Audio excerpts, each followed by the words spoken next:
try that with me.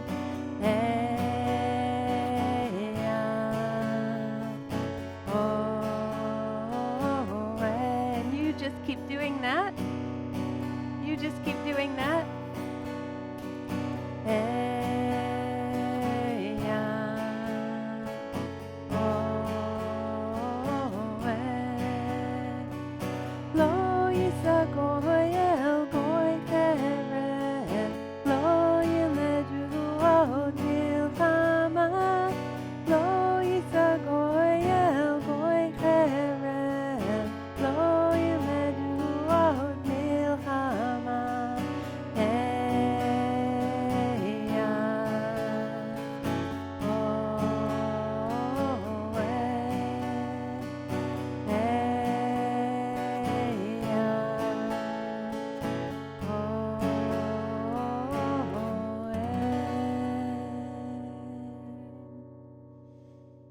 Shabbat Shalom. I read something this week from the pastor of the Wayside Chapel, who we worked with on our recent Purim collection. He said, "There's talk of when things get back to normal. I'm hearing about current supports for paid childcare workers, about new funding arrangements that allow teams to place people who are homeless on the streets into hotels, about generous support packages for people who are out of work. And I'm wondering," he says, "why settle for normal? Maybe this type of reset is exactly what we need to wake up and realize that a strong society isn't underpinned by a strong economy only, but rather by a compassionate community. We," he says, "we can do better than normal." Shabbat is anything but normal. It is kadosh, literally apart from the ordinary, apart from the ordinary. Like a compassionate community, it is sacred, and whether we sanctify it or not, it is inherently holy. We light the candles to remind ourselves of what it means to enter sacred time, but we're reminding ourselves the day itself is holy, no matter what we do. Tonight, we will light our candles in honor of Peter Allen, who wrote our spotlight a few weeks ago on Anzac Day weekend, who told of the story of Private Lawrence Sewell, who was bar mitzvah in 1932 at the Great Synagogue. This week marks the 75th anniversary of Private Sewell's death, coinciding with the 75th anniversary of VE Day. He has no surviving Jewish relatives, as his Jewish identity was only revealed recently, so we will be reciting Kaddish for him tonight in our 7:20 Zoom Kaddish call. But tonight, we'll light the candles in his honor. And thanks to Peter for reminding us of his incredible story. If you've got candles at home, I invite you to strike up a match at this time and light them along with me.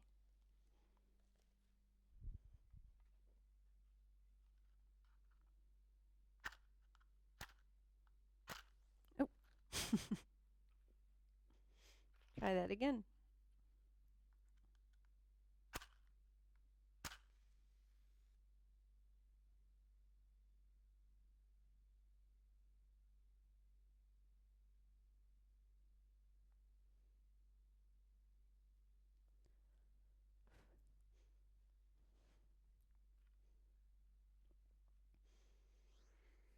Baruch atah Adonai Eloheinu melech haolam asher kidshanu b'mitzvotav v'tzivanu lahadlik ner shel Shabbat. Amen.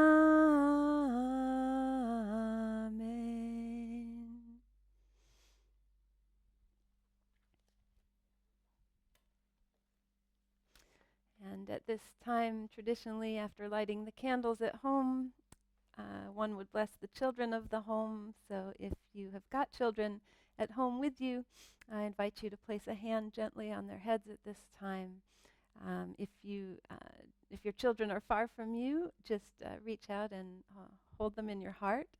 And as if you don't have children of your own, we'll just reach out with our prayers and hold in our prayers all those children in need of safe and loving homes full of blessing who don't have them. Yivarechecha Adonai v'yishmerecha, Ya'er Adonai panav elecha v'chuneka, Yisa Adonai panav elecha v'yasem lecha shalom. May God bless them and keep them. May God be gracious unto them and make them smile. May God's presence be with them always and grant them peace. Amen.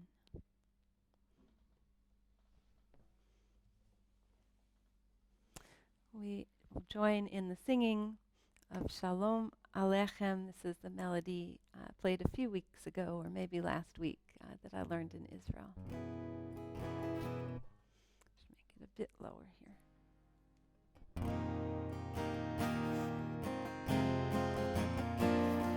Shalom Aleichem, Malachei HaSharet. Shalom Aleichem, Malachei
Along with lighting the candles, we've been marking the start of Shabbat each week by shedding the trappings of the week that we might all still be carrying. I won't encourage you to shut down your computer because then we would lose connection to one another. But perhaps there are other ways that you can mark this transition in your own home. Shutting the door to the home office maybe. I've been marking this moment each week by removing my wristwatch from my hand, and encourage you to find a way to enter into timeless time. We continue now with the singing of Lecha Dodi.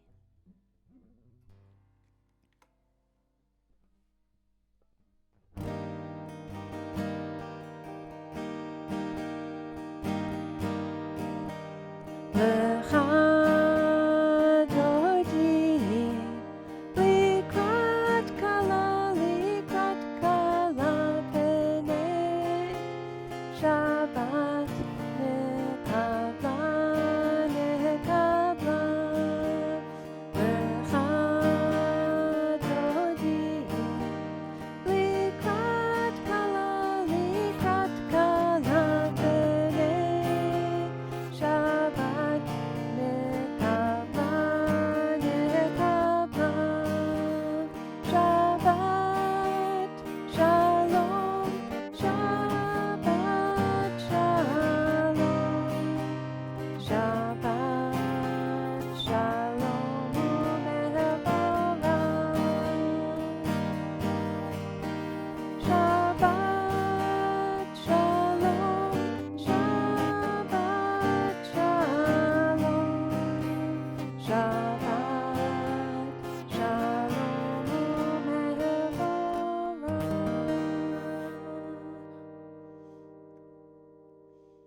And it's at this time in our service that we traditionally extend our condolences to those most recently bereaved among us, saying, Hamakom Yenachem Etchem Betoch Sha'ar Avelei Tzion V'Yerushalayim.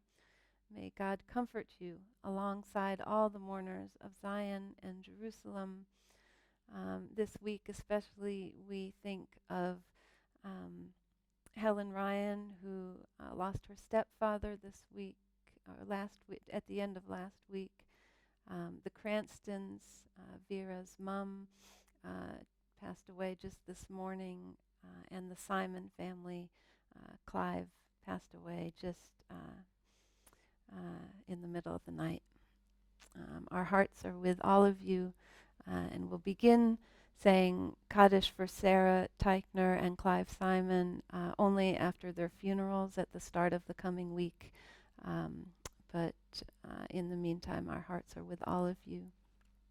And we will turn now to the singing of Mizmor Shir L'Yom HaShabbat, a song for Shabbat.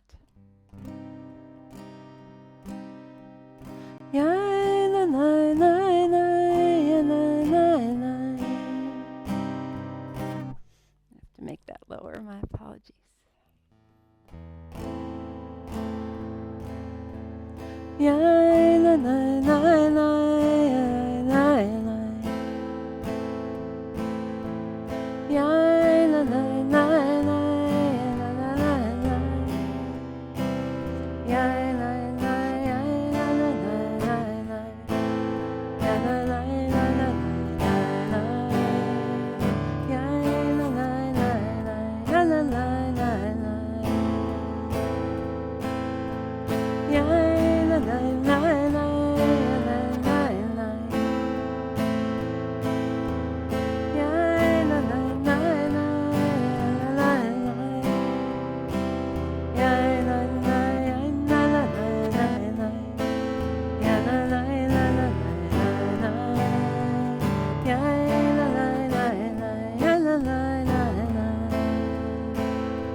As we approach the festival of Shavuot, on which we celebrate the receiving of Torah at Mount Sinai, our question of the week this week relates to teaching and learning. The question I asked was it begins, Pirkei Avot presents four metaphors for the learner. Pirkei Avot is the text that we read between Pesach and Shavuot. We study it. Pirkei Avot presents four metaphors for the learner: a sponge, a funnel, a strainer, and a sieve. What is your metaphor for a good teacher? So I asked this question, got a few responses. Peter says, for me, a teacher is like the sun, radiating its rays of warmth and knowledge to all pupils. And Julia said, like a compass, a teacher is like a compass. And Edward, taking a cue from the Talmud, said, like a cow. I know that sounds strange, but the Talmud says that more than the calf wants to suckle, the cow wants to nurse. And that is the Talmud's metaphor for a teacher. A good teacher, Stephen had a few responses. One was, a good teacher is like a ladder who helps people ascend to new heights if they are willing to climb up while keeping a good balance. Also, like a flaming torch, a good teacher brings light to darkness and can ignite lots of other torches which spread the light. Absolutely. Stephen also said, a good teacher is like a drip feed irrigation system, Israeli made, of course. It waters the crops just as much as they need with no wastage. And then my favorite answer of his was that a good teacher is like a respirator that leads to inspiration and can save a life. Jewish learning, of course, we often notice can be a source of healing in our lives. So I like that analogy that a good teacher is like a respirator. So we'll say our blessing for teachers and their students. For our teachers and their students and the students of the students, we ask for peace and loving kindness, and let us say, Amen. And for those who study Torah here and everywhere, may they be blessed with all they need, and let us say, Amen. We ask for peace and loving kindness, and let us say, Amen. Baruch atah Adonai, Ohev Amo Yisrael. Shema Yisrael, Adonai Eloheinu, Adonai Echad.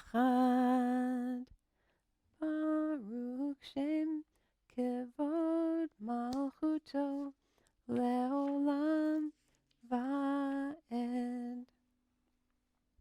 Ve'ahavta et Adonai Elohecha b'chol levavcha u'b'chol nafshecha u'b'chol me'odecha v'hayu hadvarim ha'ele asher anochi mitzavcha hayom al levavecha v'shinantam levanecha v'dibarta bam b'shivtecha b'veitecha uvlechtecha v'aderech uv'shachbecha uv'kumecha וקשרתם לאות על ידיך, והיו לטוטפות בין עיניך, וכתבתם על מזוזות ביתך ובשעריך.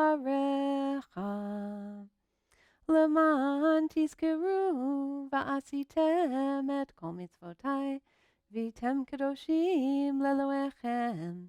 אני אדוני אלוהיכם, אשר הוצאתי אתכם מארץ מצרים, להיות לכם לאלוהים. אני אדוני אלוהיכם. אדוני אלוהיכם אמת.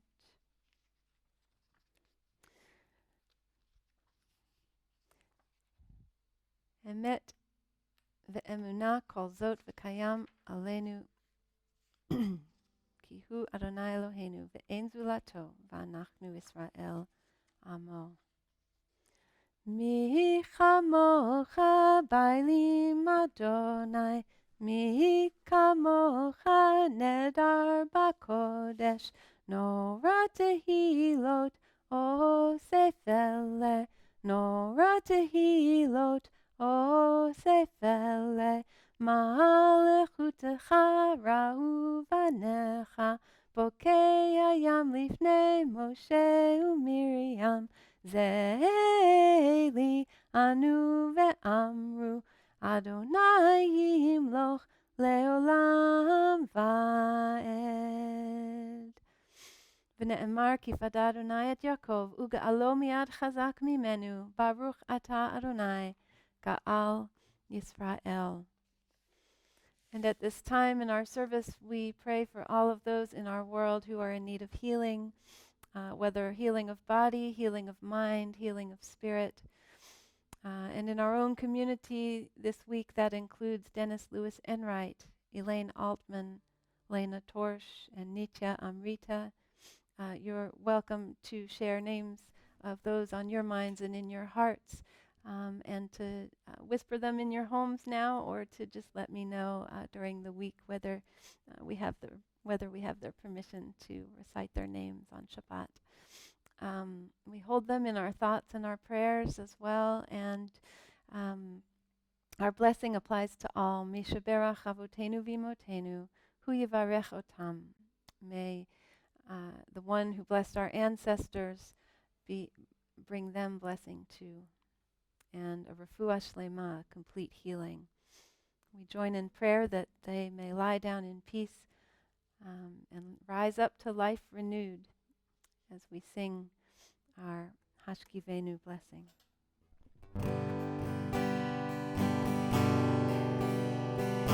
Hashkivenu Adonai Eloheinu L'shalom v'hamidenu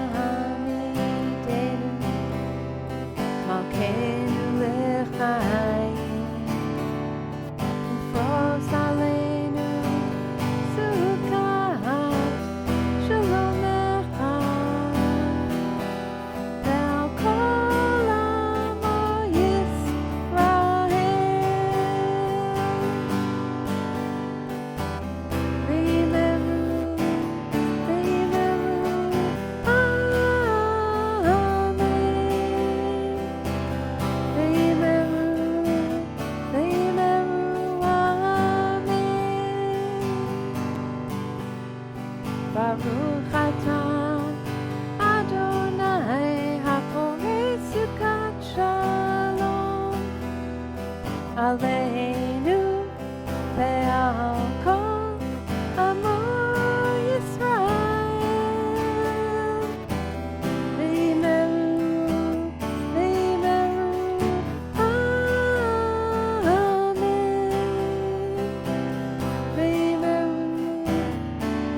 Amen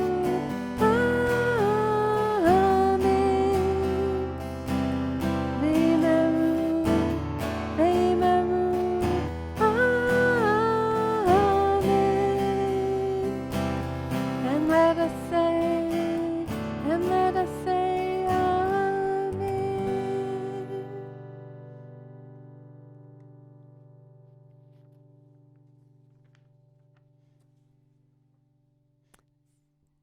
We rise now for an abbreviated but traditional Amidah, beginning as always. Adonai sifatai tiftach ufi yagid tehilatecha. Adonai sifatai tiftach ufi yagid tehilatecha. Baruch atah Adonai Eloheinu v'Elohei avotenu v'imotenu Elohei Avraham, Elohei Yitzchak, Elohei Yaakov, Elohei Sarah, Elohei Rivka, Elohei Rachel, Elohei Leah, Ha'el Hagadol, Hagibor v'Hanora, El Elyon, Konei Shamayim uva'aretz, Magen Avot v'Imahot bidvaro, Mechaye Metim b'ma'amaro. With a word you shielded our ancestors, with a phrase you give all things life, sacred beyond compare, who took joy in providing rest for your people on your holy Shabbat day. We will serve you, acknowledging on each and every day forever just who you are, the one to whom blessing goes, the one to whom thanksgiving is due, source of peace, who recalls the time of creation by sanctifying Shabbat, blessing the seventh day, and in holiness granting rest to a people overflowing with joy. Adon Hashalom Mekadesh HaShabbat, Zecher Lema'aseh Bereshit.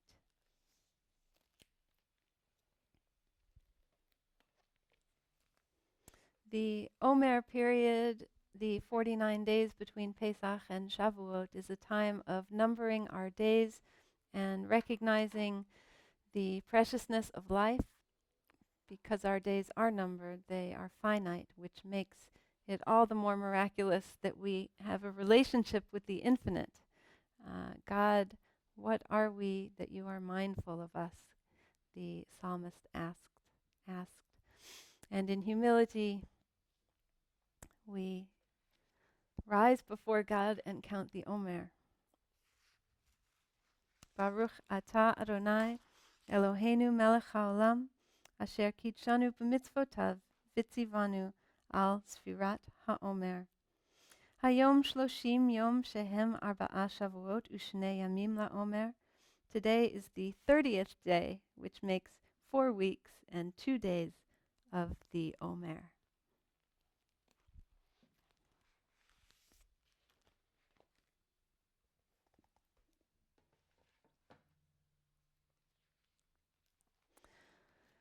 A few weeks ago, I indulged myself in reading a Jewish text that I love, a midrashic text called Pesikta de Rav Kahana, which focuses on each of the sacred occasions of the Jewish calendar year and gives insight into how the sages of the 5th century understood them, those sacred occasions.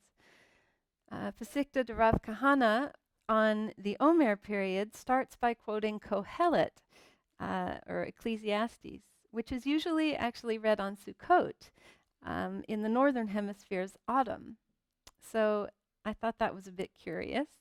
But Sukkot is all about the fall harvest of grain in the northern hemisphere, while the Omer period that we're in now is the harvest of spring in the northern hemisphere, land of Israel. So I guess at least the holidays have that in common. But the text in this midrash focuses on something we don't usually associate with the Omer period and the spring harvest, which is that just as we shake the lulav on Sukkot in 6 directions, we also wave the sheaves of grain at the time of this spring harvest, spring in the northern hemisphere. This week's Torah portion, Parshat Emor, teaches that God said to the Israelites, "When you enter the land that I am giving to you and you reap its harvest, you shall bring the first sheaf of your harvest to the priest, v'henif et haomer lifnei Adonai, and the priest shall wave the sheaf before Adonai." So we don't typically associate waving things with this period in the Jewish cycle between Pesach and Shavuot. Counting the Omer, yes, but waving feels like more of a Sukkot activity. So the sages are clearly in this ancient midrash from 5th century trying to link somehow something about the festival of Sukkot with this period between Pesach and Shavuot called the Omer. On Sukkot, we wave the lulav in 6 directions, symbolizing that God is all around us, even if we are dwelling in fragile huts or Sukkot, whose walls are impermanent. It's a reminder of our fragility, that humanity subsists on this earth thanks largely to God's protection and grace. But the Midrash makes a rather big deal about how we also wave the sheaves of grain at the spring harvest time. The ritual is to wave the sheaves in every direction, just like on Sukkot. So again, it seems we are confronted with the idea that life is fragile. At every harvest, we might have bounty or lack. And Pesikta de Rav Kahana says that if we have bounty, it is only because God created the conditions under which we might thrive.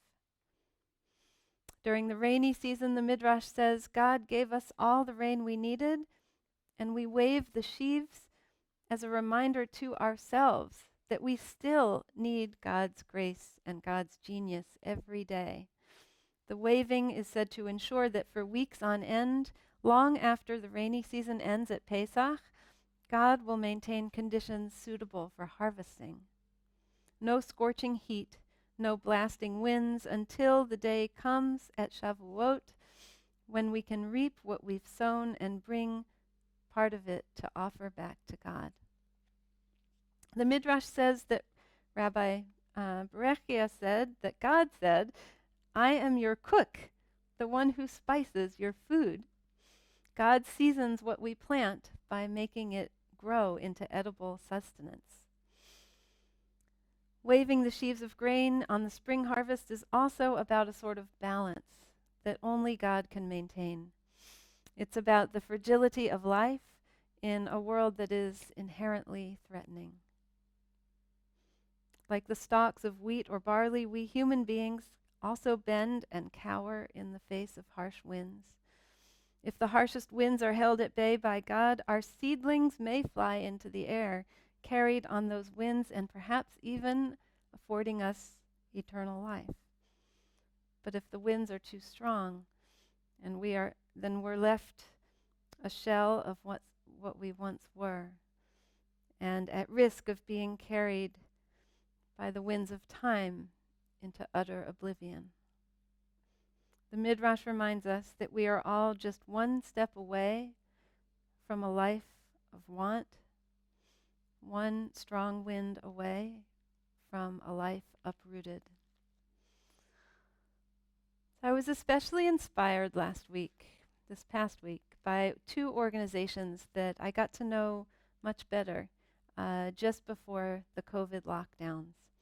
At Purim time, NSTE, we collected toiletries for Jewish House, and we collected underwear for the Wayside Chapel's underwear drive. Both Jewish House and the Wayside Chapel are shelters for the homeless. Homeless whether due to poverty or domestic violence, mental illness or other crisis. They are both doing just amazing work, and they merit our ongoing support, or at least our attention, as it is the work of their hands, inspired by the hand of God, that stays the harshest winds, that keeps alive the homeless, as well as all those who might encounter them if they aren't given temporary shelter in hotels. Jewish House founder Rabbi Mendel Kastel said, "Our team are overstretched beyond capacity, with more people requiring our essential services right now. We've set up a website portal providing access to mental health and wellness toolkits, children and family resources, regular interactive kids programs designed to help parents and caregivers. We coordinate the dispensary of medication and are coordinating weekly food delivery services for vulnerable people. And we're offering increased psychology, counseling, and case management services." Amazing. Wayside Chapel's Pastor John Owen writes of an encounter he had with someone they had housed they had found housing for in a hotel, who was previously homeless, who said to him, "I can't go back. I just can't." His smile was wide. "I've spent the past 2 years in a hotel the past 2 weeks in a hotel in a bed, and I don't think I can go back to the street." And he vowed to do all it took to get himself off the streets. He only needed the support of Wayside to keep the harshest winds at bay until his life would be seasoned enough to subsist on his own. He says, "There is nothing we can do to manufacture the moment when someone has the courage to move away from a life of familiar desperation towards one of unfamiliar healing. Instead, it takes patience and vulnerability to wait and celebrate someone's own choice and a fragile fledgling step towards life. All we can do," he says, "is be present and awake for that moment with all the supports in place to help that person know that better opportunities await."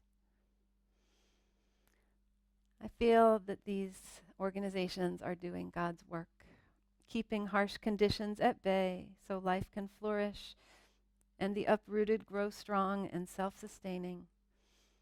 Perhaps we are never self-sustaining, actually, the Midrash teaches.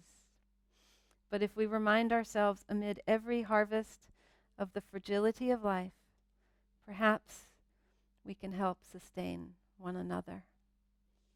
Ken Yehi Ratzon.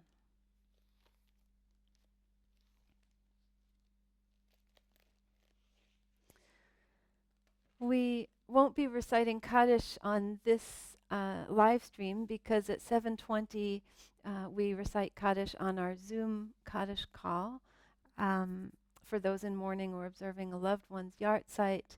That begins at 7:20 tonight and every Friday night when we join together as a minyan. So now I'd like to share some announcements from our president, Gwen Harrison, and then we'll close with a closing song and hopefully have a minute left to say Kiddush. So you might want to grab some juice, grape juice, or wine. Shabbat Shalom to all, and thank you for joining us. I wish long life to those who are in a period of mourning or observing a yahrzeit in the coming week. This Shabbat morning, be sure to check out our Teen Torah Tag Team special service on YouTube. Kol hakavod to our teens for your contributions. Welcome to Student Rabbi Eliza McCarroll, and thank you, Eliza, for your spotlight in our Hatikva newsletter this week. It's lovely to have you back home in Sydney. This Sunday at 12 o'clock, our regular Zoom Torah study group continues, led by Rabbi Misha. Please email Rabbi Misha if you would like to join in. Lag BaOmer is coming up this Tuesday, 12 May, and we will have a communal mezuzah hanging ceremony to mark the day. For Shavuot, there are a number of things happening. On Erev Shavuot, 28 May, we will have a Yizkor service by Zoom. A Shavuot morning service will be available Friday, 29 May, and a Young Families Activity Program will be run on Sunday, 31 May. Please watch our newsletter for more information. Sue Beecher is offering meditation sessions and Kabbalat meditation classes online. Registration is essential, and more details can be found in our newsletter. As you know, the New South Wales government has eased some of the social distancing restrictions, which is a very welcome development. If you are visiting family for Mother's Day this Sunday, please remember to practice social distancing and good personal hygiene. Please take extra care when visiting vulnerable people, and if you're feeling unwell, please stay home. Happy Mother's Day for Sunday. Thank you, and Shabbat Shalom. Thanks, Gwen. Always good to hear your voice. And in honor of the Teen Torah Tag Team, and just because maybe you're longing for a bit of a taste of our sanctuary, I brought these today just to show you. You probably recognize them. It's the bucket of Hershey Kisses that we pass around on Shabbat mornings. The bucket was quite full when I first took it home 7 weeks ago or whenever it was that we went into lockdown. There aren't many Hershey Kisses left, but I promise to restore them as soon as we are restored to our sanctuary. We are going to conclude with the singing of Al Kol Ele, a song about a prayer really for protection, an Israeli song about protection, protecting the ones we love.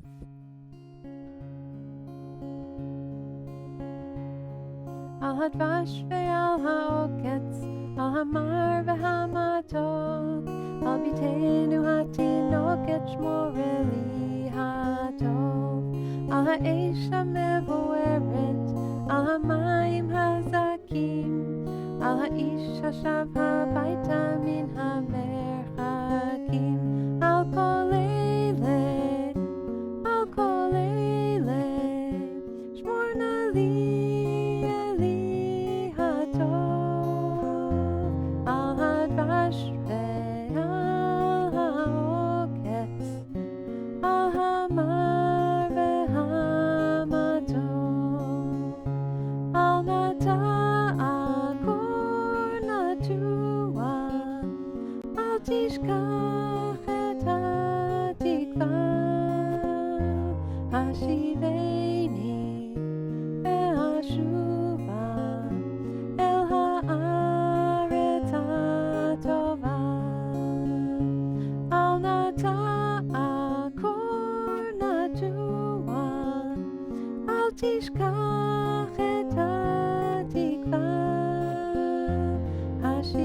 so happens that we do have a few moments left to say Kiddush. I'm not going to stand for Kiddush because I don't know whether you can um, still see me when I say Kiddush from there. But if you happen to have a small cup of wine or grape juice at this time, I invite you to raise it with me. ויהי ערב ויבוקר יום השישי, ויחולו השמיים והארץ וכל צבאם. ויכל אלוהים ביום השביעי מלאכתו אשר עשה. וישבות ביום השביעי מכל מלאכתו אשר עשה. ויברך אלוהים את יום השביעי, ויקדש אותו, כי בו שבת מכל מלאכתו אשר ברא אלוהים לעשות. ברוך אתה אדוני אלוהינו מלך העולם, בורא פרי הגפן. ברוך אתה אדוני אלוהינו מלך העולם, אשר קידשנו במצוותיו ורצה בנו, ושבת קודשו באהבה וברצון הנחילנו, זיכרון למעשה בראשית, כי הוא יום תחילה למקראי קודש, זכר ליציאת מצרים. כי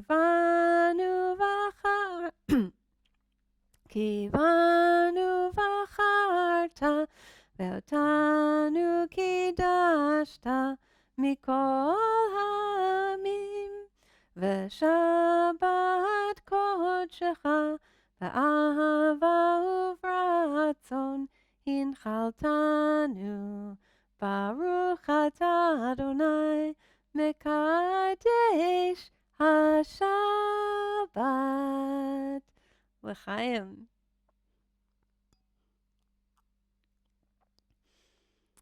And I wish everybody Shabbat Shalom.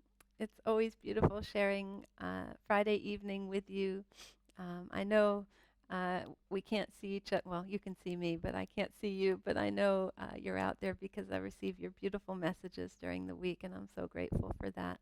And I'm so grateful also to Rabbi Misha, who will be leading, who leads our Shabbat morning services. And of course, this week you'll see both of us because the Teen Torah Tag Team is leading our service tomorrow morning. It's a really joyful video. I hope you'll watch it on our YouTube channel. And from all of us, we say Shabbat Shalom and Laila Tov.